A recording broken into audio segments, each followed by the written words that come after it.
দল একজন ভালো ক্যান্ডিডেটকে দিক যে জিতবে, কারণ এখানে জামাতের যে এখন যে সাংগঠনিক দক্ষতা, তাতে যে কোনো প্রার্থী দিলে জেতার কোনো সম্ভাবনা নাই, সেটি দল বিবেচনা করে দেখবে।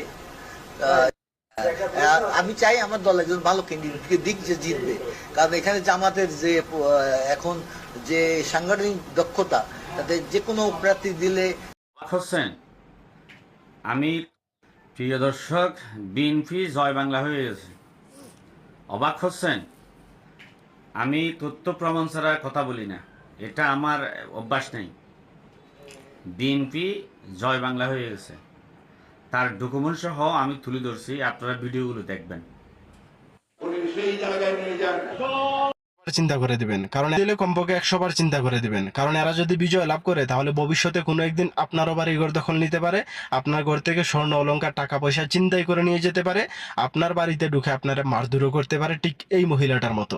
এত কিছু দেখার পরে শোনার পরে যদি আপনারা বিএনপিকে ভোট দিয়ে ক্ষমতায় বসান, তাহলে মনে রাখবেন এটা হবে আপনার ছেলে মেয়ের ভবিষ্যতের সাথে বেইমানি করা হবে।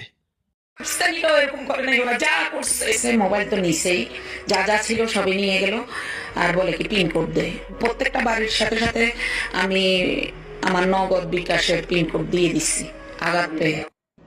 বিএনপি কি দিবে ভবিষ্যতে জাতিকে?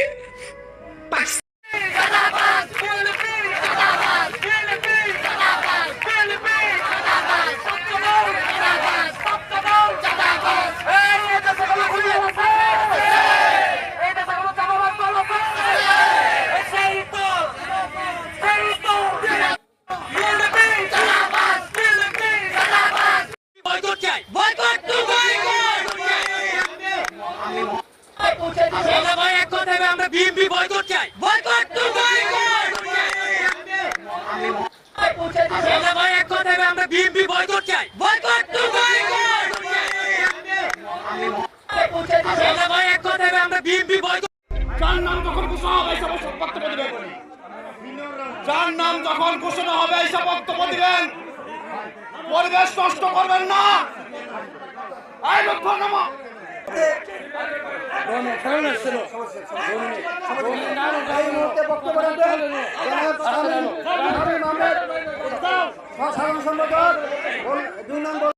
বাংলাদেশের সব থেকে যোগ্য নেতা লন্ডনে বসে দেশ চালান সম্ভব না। বাংলাদেশের সব থেকে যোগ্য নেতা তারেক রহমান বলেছেন বঙ্গবীর কাদের সিদ্দিকী। বিষয়টা আপনি কিভাবে দেখছেন? উনি পরি রয়েছে লন্ডনে, ওনার নিজের দলের লোকই উনি সামাল দিতে পারে না। তারেক রহমান লন্ডনে বসে দেশ চালান সম্ভব না। ওনার বাপ একজন রাষ্ট্রপতি, একজন সেনাপ্রধান, ওনার মা তিনবার হইল প্রধান।